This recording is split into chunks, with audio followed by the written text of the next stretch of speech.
Hello everyone, মালাটি চ্যানেলের পক্ষ থেকে আপনাদের সবাইকে স্বাগত জানাচ্ছি। তো বন্ধুরা, আমরা যারা ইমো ব্যবহার করে আছি তাদের জন্য দারুণ একটি সুবিধা এখন নতুন ভার্সনটির মধ্যে পাবো।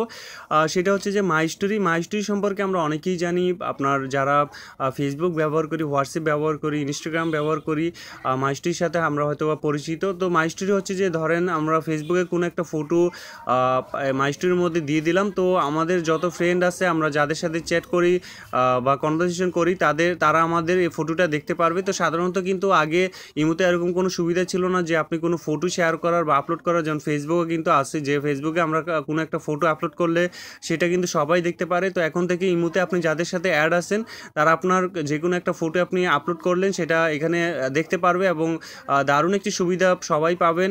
তো এটা হচ্ছে যে হোয়াটসঅ্যাপেও এখন বর্তমানে আছে, মাই স্টোরিটা ইনস্টাগ্রামে আছে। তো সেই পালাক্রমে ইমোতে এখন চলে আসছে। তো বন্ধুরা, ছোট্ট একটা রিকোয়েস্ট, টিপসটা জানার আগে আমার চ্যানেলটি যারা সাবস্ক্রাইব করেন সাবস্ক্রাইব করে রাখবেন আর বেল আইকনটির মধ্যে একটা টিক দিয়ে দিবেন। দেন ফার্স্ট আপনাদের প্লে স্টোরে যেতে হবে, গিয়ে ইমোতে জাস্ট ইমো সার্চ করবেন। ইমোতে গিয়ে আপনারা ইমো যে নতুন ভার্সনটি আছে সেটাতে আপডেট করে নেবেন। অনেকেই আপনারা আপডেট করেন না হয়তো বা অনেকেই করাইছেন, তো যারা করাননি তারা করে নেবেন। তো এখন ওপেন করবেন। ওপেন করার পর এখন যে উপরের দিকে আমরা যে একটা সুবিধা দেখতে পাচ্ছি বা যে একটা ফিচার অ্যাড হয়েছে সেটা হচ্ছে যে মাই স্টোরি নামের। তো এখন ধরেন এখানে আমার হাজার হাজার ফ্রেন্ড আছে বা আমি 100 ইমো আইডি আমার সাথে অ্যাড আছে বা ফ্রেন্ডের নাম্বার আছে। তো তাদের সাথে যখন আমি চ্যাট করতে যাব, এখানে মাই স্টোরি নামের একটা অপশন চলে আসবে, তারা আমার ফটোটা দেখতে পারবে। তো দেখেন মাই স্টোরিতে আপনি কিভাবে আপনার ফটো এখানে আপলোড করবেন। এই মাই স্টোরিতে ক্লিক করবেন। মাই স্টোরিতে ক্লিক করার পর এখানে আপনি চাইলে সরাসরি ফটো তুলে দিতে পারবেন। এই দেখেন, সরাসরি চাইলে আপনি ক্যামেরা দিয়ে ছবি তুলে দিতে পারেন, যে কোনো ফটো আপনি দিতে পারবেন। তো এখানে দেখতে পাচ্ছেন আমি একটা ফটো এখান থেকে নিব। ধরেন এই ফটোটা এখান থেকে গ্যালারিতে আমি নিলাম।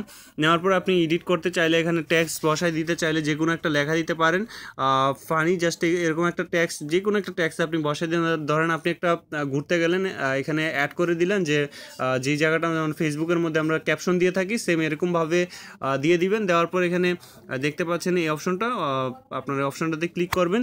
তো মাই স্টোরিটা কারোর সাথে শেয়ার করতে চাইলে পারবেন। ধরেন আপনার ফ্রেন্ডের সাথে মাই স্টোরিটা শেয়ার করতে চাইলে আপনি করে দিতে পারেন।